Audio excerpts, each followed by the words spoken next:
Et votre invité, Mathieu, le nouveau secrétaire général de Force ouvrière, Yves Verrier. Qui vient d'être élu aujourd'hui. Bonsoir Yves Verrier. Bonsoir. Bon, on va essayer d'y voir un petit peu plus clair dans ce que va devenir Force ouvrière.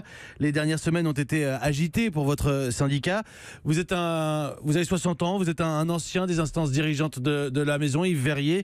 Je vous présente à nos auditeurs. Vous avez été à la fois un soutien de Jean-Claude Mailly en son temps, un soutien membre de l'équipe de Monsieur Pavageau. Où est-ce que vous vous situez aujourd'hui? On vous place où? Du côté des réformistes ou des trotskistes?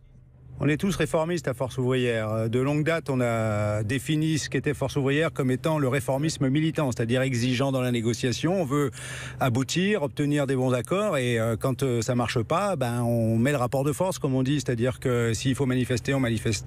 S'il faut poser le sac, c'est-à-dire s'il faut se mettre en grève, on se met en grève. Et tous les jours, ça arrive dans les entreprises, ça peut arriver au niveau d'une branche, comme ça peut arriver sur des sujets nationaux. La ligne de Force ouvrière a été votée lors de votre congrès, c'était au printemps dernier, massivement contestataire. Est-ce qu'avec votre arrivée, cette ligne va changer?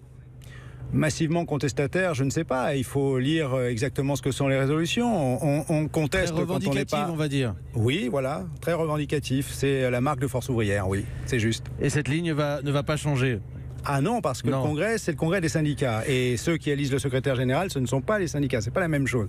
Donc aujourd'hui, j'ai été élu secrétaire général par les secrétaires d'union départementale et de fédération, mais la ligne du Congrès, elle est celle du syndicat, des syndicats, et le prochain Congrès, c'est dans 3 ans. Donc pendant 3 ans, la ligne, elle est claire. Est-ce que, en retrouvant un secrétaire général, Force ouvrière a mis un terme à sa crise? On sait qu'aujourd'hui, dans votre syndicat, il y a de sérieuses fractures, de sérieuses blessures. Écoutez, en un mois, on a réglé le problème. Donc, je pense que je crois même pouvoir dire que la plupart de nos adhérents et même nos interlocuteurs trouvent qu'on a été assez exemplaires dans notre capacité à réagir immédiatement, à prendre des décisions fortes qui ont jusqu'à conduit le secrétaire général élu il y a moins de 6 mois à démissionner et puis à prendre toutes les dispositions et à réélire un secrétaire général. Et on est reparti en pleine forme et on a des élections de la fonction publique. Je peux vous dire qu'on est bien déterminé à les gagner. Le 6 décembre. Le 6 décembre, vous allez être jugé hyper rapidement, Yves Verrier.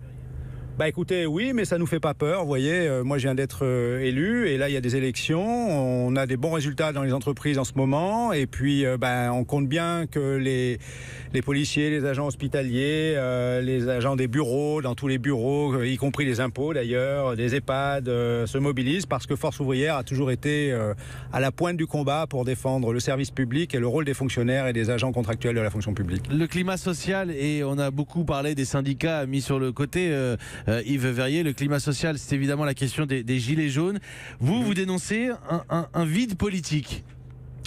Oui, je pense qu'aujourd'hui, des colères multiples s'expriment parce qu'il n'y a plus de parole politique. Et c'est pour ça que le syndicat doit jouer pleinement son rôle, mais tout en restant surtout un syndicat. Ça, c'est très important. Donc on ne se dissoudra pas dans quelque mouvement informe que ce soit. Par contre, on est attentif à la question. Vous savez, FO, on l'a toujours qualifié du syndicat de la feuille de paye. Et aujourd'hui, c'est exactement la question qui est posée. La hausse du coût du pétrole... Pas tant que ça, c'est la question de la feuille d'impôt, là, plutôt. C'est pas que la feuille d'impôt. À l'arrivée, quand vous payez plus cher l'essence et le diesel et que vous êtes obligé de prendre la voiture pour aller travailler, il vous reste moins à la fin du mois pour le loyer, pour les courses, etc. Et dites-moi, du côté des Gilets jaunes, il y a un soutien qui vient de Force ouvrière, c'est FO Transport. Vous approuvez ça? Vous laissez faire dans votre syndicat, Yves Verrier? FO Transport, c'est pas un soutien aux Gilets jaunes, c'est exprimer dans ce moment le fait qu'il y a 2 inquiétudes chez les salariés du transport. Il y a la question du pouvoir d'achat, des salaires, face à l'augmentation du prix de l'essence comme pour tous les salariés. Mais il y a aussi une inquiétude sur l'emploi, parce que dans le secteur des transports, les entreprises mettent en avant la hausse du coût du diesel et donc la baisse de compétitivité. Et l'inquiétude, elle porte sur l'emploi pour ces salariés. Donc il y a une sensibilité double et plus forte parmi eux, et c'est assez normal qu'ils l'expriment. Maintenant, on ne va pas se dissoudre dans le mouvement des Gilets jaunes, ça c'est clair. Merci beaucoup Yves Verrier, merci d'avoir accepté de répondre à nos questions. Vous avez été élu aujourd'hui secrétaire général de Force ouvrière et vous étiez sur Europe 1 ce soir, 18h36. Merci.